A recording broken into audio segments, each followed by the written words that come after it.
ఉద్యోగులు మరియు పెన్షనర్లకు చాలా కాలంగా పెండింగ్‌లో ఉన్న డిఎన్ఎస్ అలవెన్స్, డిఏ బకాయిలను పరిష్కరించాలని ఏపీ జేఏసీ అమరావతి రాష్ట్ర ప్రభుత్వాన్ని కోరింది.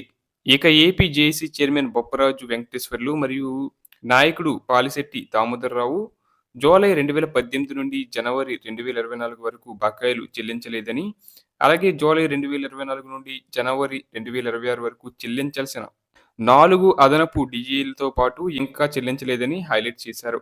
ఇక ప్రభుత్వం ఇటీవల సంక్రాంతి సందర్భంగా పెన్షనర్లు మరియు సిపిఎస్ ఉద్యోగులకు డీఏ బకాయిలను విడుదల చేసినప్పటికీ అనేక సాంకేతిక సమస్యలు చాలా మంది లబ్ధిదారులకు చెల్లింపులను నిరోధించాయని జేఏసీ ఎత్తి చూపింది. వీటిలో బిల్లులు సమర్పించకపోవడం, ట్రెజరీ స్థాయిలో తిరస్కరణ, సిఎఫ్ఎంఎస్ పోర్టల్లో తిరిగి సమర్పించే ఎంపికలు లేకపోవడం, జూలై 2018 తర్వాత పెన్షనర్ల పదవీ విరమణ లేదా మరణం, ట్రెజరీల మధ్య బదిలీలు, బ్యాంకు విలీనాలు మరియు ఆధార్ అనుసంధానం సమస్యలు ఉన్నాయి. ఫలితంగా ఉద్యోగులు మరియు పెన్షనర్లలో ఒక వర్గం వారి బకాయిలను అందుకోలేదు. అలాగే జనవరి 21న ఏపీ జేఏసీ నాయకులు ఆర్థిక మంత్రి పయ్యావుల కేశవ్‌కు ఒక వినతి పత్రం సమర్పించారు. ఆయన సానుకూలంగా స్పందించారు. అయితే బకాయిలు కొంతమందికి జమ అయ్యాయని, మరికొందరికి జమ కాలేదని, ముఖ్యంగా రిటైర్డ్ ఉద్యోగుల నుంచి ఫిర్యాదులు కొనసాగాయి. దీనికి ప్రతిస్పందనగా ఏపీ జేఏసీ నాయకులు ఆర్థిక శాఖ సంయుక్త కార్యదర్శి అల్లాడి గౌతమ్‌ను కలిశారు. పెండింగ్‌లో ఉన్న అన్ని కేసులను పరిష్కరించడానికి ఏప్రిల్‌లో స్పష్టమైన సూచనలు జారీ చేయబడతాయని ఆయన వారికి హామీ ఇచ్చారు.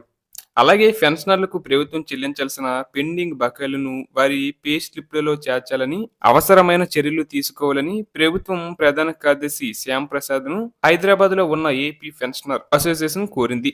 సీఎస్‌ను సోమవారం కలిసిన పలువురు సంఘాల ప్రతినిధులు అసోసియేషన్ ప్రధాన కార్యదర్శి బుచ్చిరాజు ఒక ప్రకటనలో తెలిపారు. పే స్లిప్‌లో చేరని అంశాన్ని ఆడిట్ అధికారులు పరిశీలనకు పంపుతామని సీఎస్ హామీ ఇచ్చినట్లు ఆయన పేర్కొన్నారు. అలాగే పెన్షనర్ల వైద్య ఖర్చులకు సంబంధించిన మెడికల్ బిల్లులను సంబంధిత ఫైన్ ట్రెజరీ కార్యాలయం ద్వారా ఆన్‌లైన్‌లో సమర్పించడం జరుగుతుందని సీఎస్ తెలిపారు. అలాగే పెన్షనర్లకు వారి ఆధారిత కుటుంబ సభ్యులకు ఆరోగ్య బీమా కార్డులు జారీ చేయాలని విజ్ఞప్తి చేశారు.